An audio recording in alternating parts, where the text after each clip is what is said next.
What's going on, guys? It's your boy, Tom Talks Rubbish, and today I'm back with another interview.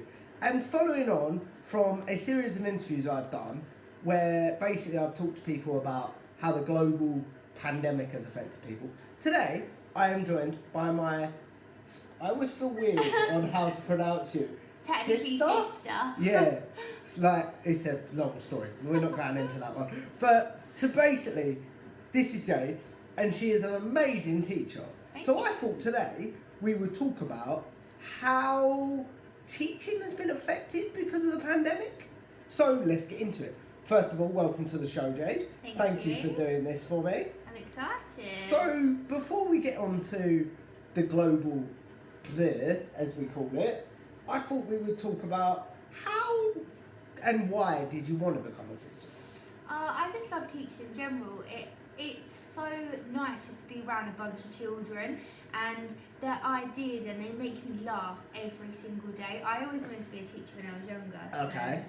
So I suppose as well, it's a bit like their ideas aren't cynical and stuff. Like they're so innocent, and they just have no they just have no understanding of things, and they just perceive things in such a beautiful way that kind of gets corrupt as we get older, and it's just so lovely their view. Literally. Yeah. So yeah, that's really cool. But as a teacher, obviously, the way we learn and the way we were taught in the last year and a half has really changed. So what do you feel like was the biggest challenge because of teaching? It was really difficult in the sense that teaching online you just wasn't face to face with them, so when they didn't understand certain things, you weren't there to physically support them, which was really sad. Mm-hmm. And I think the biggest thing is probably the mental health and well-being of children, in the sense that they were just at home that whole time, and in class, if there was someone who doesn't understand them, I'd be like, don't worry, like, we'll do it together. I'll give them high fives and things like that to motivate them, and you weren't able to do that online. Yeah. Do you think, and this is just a question off the top of my head, do you think that children being affected by the pandemic hasn't been talked about enough? Yeah, I would say so. I mean, we have thought about it, and now in schools we're doing a lot of mindfulness and well-being to kind of support that, but I think whilst it was happening, I don't think there was as much support as there probably should have been globally, recognising that it was an issue. Yeah, I get you. So, obviously you taught when it was normal. Yeah. I say normal, but you know what I'm trying to say. Yeah. What do you think was the biggest challenge between teaching when it was normal and the biggest difference between now? From when it was normal to now, I suppose it's the way we have our classrooms set up is really strange. Like normally, I'd have all the children in like groups, and we do lots of group work and stuff. Whereas now it's still very separate. Like it's very formal. The children have to sit in rows, and there's not that time to have that group time. Do they have to sit in the same seats every day? Yeah, same seats, and they have to all sit in rows facing the board.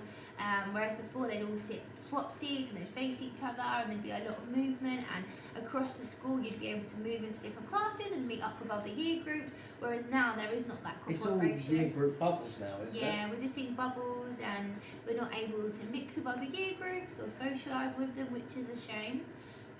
Obviously, some good may have come out of the current circumstances. Yeah. So what are some things that you would like to stay in teaching with the current circumstances? Like I said, definitely the mental health and well-being of the children is really being recognised now, which I think is amazing. It needs to continue regardless of COVID.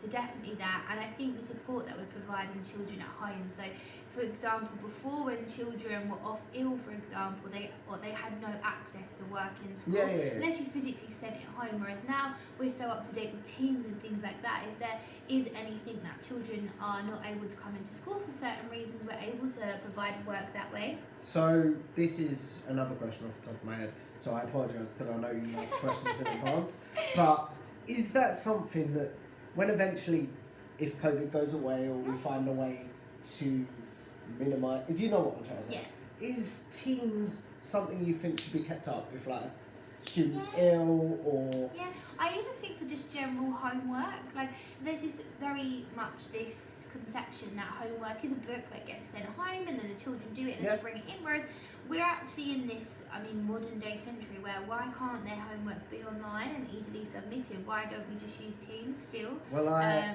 Same thing. Well, I'm doing my maths at a local adult college, Yeah. and that's how we do it. So I don't see why it can be any different for Everything's kids. online, and I think it's really supportive because the children, when you're older, you don't really write, do we? We No, don't. We I use don't now. computers. I couldn't tell you the last time I wrote Yeah. something, unless it was a birthday card, a something, but I couldn't tell you the last time I sat and actually wrote a story. Or Exactly. something. So we should be encouraging those computer skills and encouraging it as much as possible. What are some? Obviously, we talked about this in the beginning. But what are some things you miss about normal teaching? Like I said, definitely the mixing with other year groups. Sometimes it would just be nice to have like half of the year ones come to me, half of my class go to year one, and they just tell each other about their week and they just Yeah. have that time to bond, or even like whole school assemblies. It's a shame that we can't have them at the moment. Yeah. And we would all go into the hall and it really feel like a community, and we're trying to make that as much as possible, but it's still not the Does same. it feel very segregated and isolated? Is that the I right suppose phrase? so. It was very much when we first came back to school. Now the bubbles are starting to grow and we're not classes, now we're year I should groups. have asked for a bit of background before we start. How long have you been back at school? Because that will help. So we are, what are we in now? June. Yeah. So we went back just in March, 8th of March we went back. So Okay. a few months, obviously we were teaching online from Christmas until March, and then obviously there was a lockdown last year as well, so it's been a lot of the past year has been at home. Okay. Going back to the last year, that is a brilliant segue. Thank you for that. How much of the curriculum do you think you were actually able to do online? So in the first lockdown, the provision wasn't really there. We wasn't really prepared for it. No one ever thought. I don't this was think gonna anyone happen. was, even if No. you're talking to. I'm trying to think of another example, like carers, for example. I don't Yeah. think anyone was. No. And the provision wasn't there to support children at home, and we did as much as we could by phoning home, providing work, providing packs, but no one was kind of up to date with Teams. I think even companies weren't using Teams yet or anything like that to Yeah. work from home, so that was really tricky. Whereas the second lockdown, we were much more prepared for it, Yeah. and it was much more formal. So the first lockdown, I would say, not very much of the curriculum was covered, whereas the second lockdown, it 'Cause was you were school more prepared. from 7 till 3.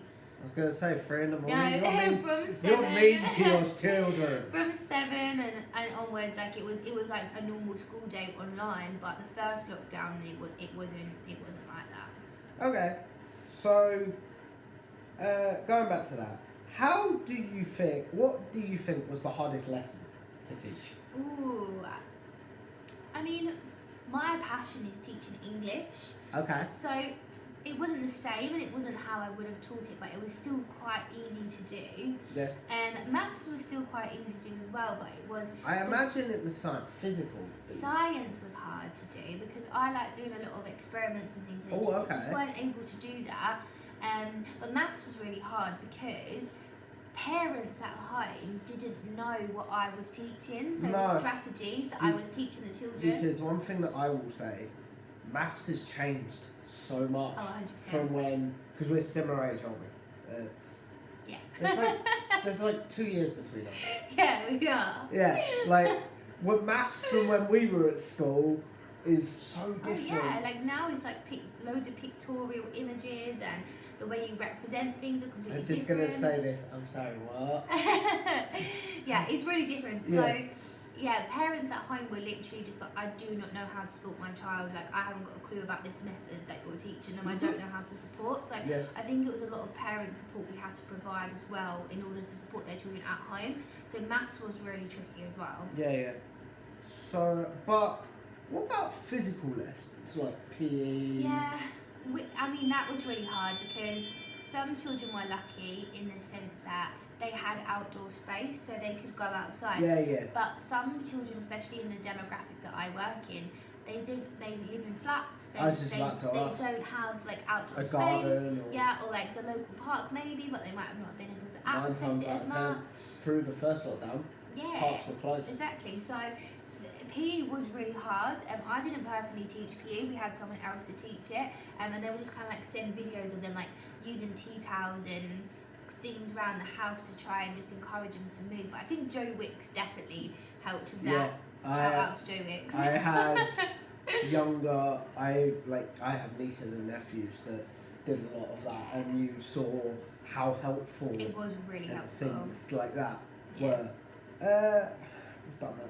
How, in all honesty, we've spoke about children's mental health, but how do you honestly think children are coping with being back and forth? Yeah. Because it feels like 1 minute they're in school, next minute they're closed. Do you know what I mean? Yeah, they're happy to be back 100%. I think it got to the point at first it was like, oh, we're going to be at home. Then after the while, I think they really struggled being at home. I'm going to be honest. Friendships. Yeah, I'm going to be honest. I was the same. I was like, Yeah. oh, I get to sit home and watch Netflix all day. Like, Yeah, I was the same. And then it's not. It just you miss your friends, and especially those children like their bonds, their friendships in school are their family. Like their teachers as well. Like I know that I consider my classes my children. Like those, so I missed being able to be with them. So there's definitely something big. Yeah. So, like, how? So if we go back to how they're coping, you obviously them being in school is best for them. Yeah. But do you think parents are wary sending their kids back there? Oh yeah, 100%. Because there's as much precaution we take in school. We're hand sanitising, we wash hands all the time. Teachers take weekly COVID tests. And there's Students have to as well, right? in secondary school, not in primary. Not in primary. Unless they have symptoms and then they can be tested. There's all these preventions and things, but I think parents are probably at first, they were very, I mean, I would be as a parent. I was just as a normal, adult. Yeah. Even I was wary. Yeah. But, where do we go? Because of that whole wariness, and you say yourself that you were wary, was there ever a moment where you were like, you know what, I'm going to go get an office job, I'm going to go do this, just to protect yourself and your family?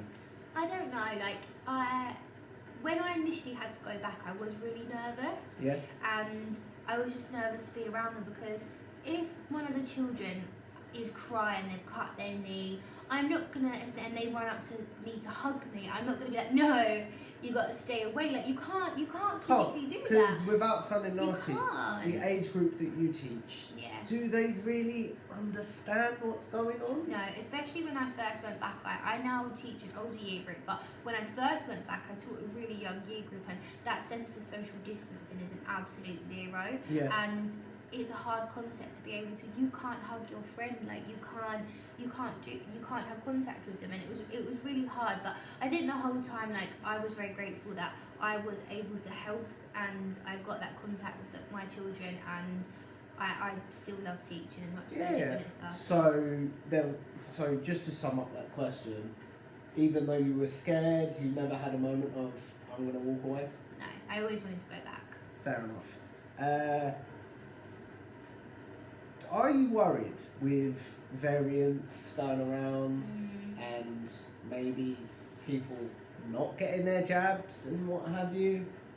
Are you worried that we're going to go into another lockdown? It does worry me. I mean, I've said earlier, like, we've had a child in school test positive recently. Like, it's still a thing. Like, it hasn't just disappeared. It does worry me in the sense that it could possibly happen, but I don't think they could shut schools down again. I don't think it would happen. I think bigger things would be shut down than that. Yeah, I agree with you. But as a teacher, how do you feel about, because now we're on to our age group getting vaccinated, the next step's kids. Yeah, how surely. do you feel about kids? I agree, definitely secondary school. I think they should definitely have the option. I don't think it should be compulsory for children. I mean, adults, yeah, potentially, or there's like the travel issue. If you don't have your vaccine, and you potentially might not be able to go away. But I think for children, it should just be very open-ended. and that is whether they want to or not. Because at the moment, some of them still don't really understand what's happened, especially those younger children. Like we were saying, it was very difficult to explain Yeah. social distancing and what have you. Yeah, so I think it should be something that is considered, and it's an option for parents, but it doesn't have, same as testing, they don't have to test, Oh really? but it's an option. I The thought children, testing, because of schools, I thought testing was compulsory. no, only teachers, secondary school children It's test, compulsory, I but assume. primary school don't test at all. Fair enough. Yeah. So, obviously, you're in a very unique circumstance as a teacher. Mhm. What is one thing you feel like the pandemic affected teachers that, say, carers didn't understand, or just someone working in a shop didn't understand? I think it's just, like I said, that I was on the Zoom to my children or to Teams to my children all day, and it was just that I miss you from them, and them telling me that they miss me, and there was nothing I could do about it. I suppose carers, they were able to sometimes, I mean, especially Even in a hospitals and doorstep. yeah, I couldn't go and see the, I can't go and see them, and I think that was probably one of the most difficult things, knowing that you are needed. And I think as a teacher, I think any teachers would agree that you are that child's kind of almost like a second parent. I was about to say, almost surrogate mumness. Yeah, they see you more hours a day than they see their actual parents, and you have a really big impact on their life. And I think that was probably one of the hardest things, knowing that you're needed, but you can't physically do enough to get there. Yeah. So, I want to end on a happy note. What are some of the best parts of being a teacher? I love being a teacher, just in general, the laughs and making sure that you are doing your hardest to support all of these incredible children, and just knowing that they can just achieve whatever they want, and when they do, and they are really proud of themselves. Like, I've had older children that I've taught come back to me and they're like, I did this because of you, or that you taught me this, do you remember when we did this? And it's just having those experiences that are kind of unforgettable for them. And I remember my teachers when I was younger. Yeah, and I still do. Those particular teachers who make a difference, and I think that's the best thing about teaching. Okay. Again, I want to say thank you very much for doing this. Thank you. As I say, guys, please make sure you like, share and subscribe, and I will see you in the next video. Bye bye.